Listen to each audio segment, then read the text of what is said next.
Hi, are you awake yet?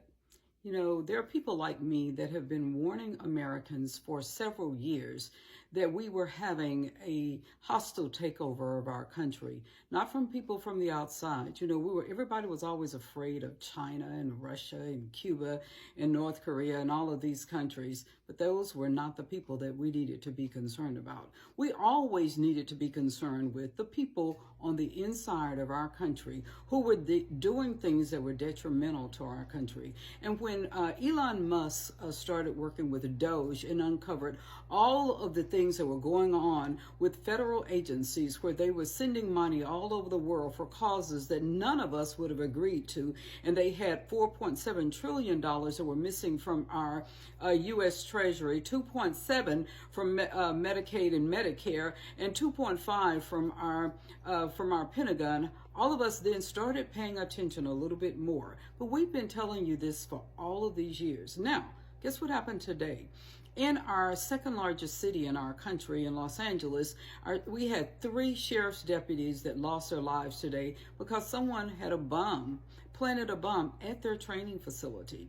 Now, if you are not concerned about all of the violent rhetoric that's taking place, that's being spewed out by our Democrat Party and people that are elected by you, right here in our country, these are people that are attacking our law enforcement people who are hired, just regular young men, regular people that work in our communities to protect us. Now we have these people that we always should have been afraid of. They are violently attacking our law enforcement, and their leaders are telling them to attack our law enforcement. And if that's not enough, then in our largest city in our country, we have someone that's a communist that's running for mayor. He has already told everyone that he's going to defund the police department, defund them. So what does that mean? In a city who has crime, I mean, you're talking about the largest city in the world, in the country. You know that their crime is off the chain. They had someone set fire to a lady that was sleeping on the subway.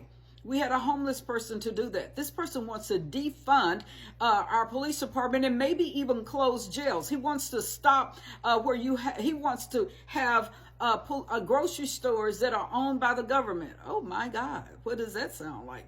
Doesn't that sound like China or what we've heard about North Korea? You know, those countries that we've always been afraid of. Now we have the same thing going on in our country, and most of us are aware of who's doing it. These are people who run our country. These are the people who use our money in USAID to fund things all over the world that we don't agree with, using our tax dollars. These are the people who have been funding wars all over the world, wars that many Americans did not even know that we were participating in. These are the same people. These are what we call the enemies domestic. You know, when they say you always have to protect us, this is what our military, they take an oath to protect us from enemies, foreign and domestic. These are these domestic enemies that we should have always been afraid of, and everyone should be very aware. Are you awake yet? Are you aware of these domestic enemies that are doing everything they can to destroy our country?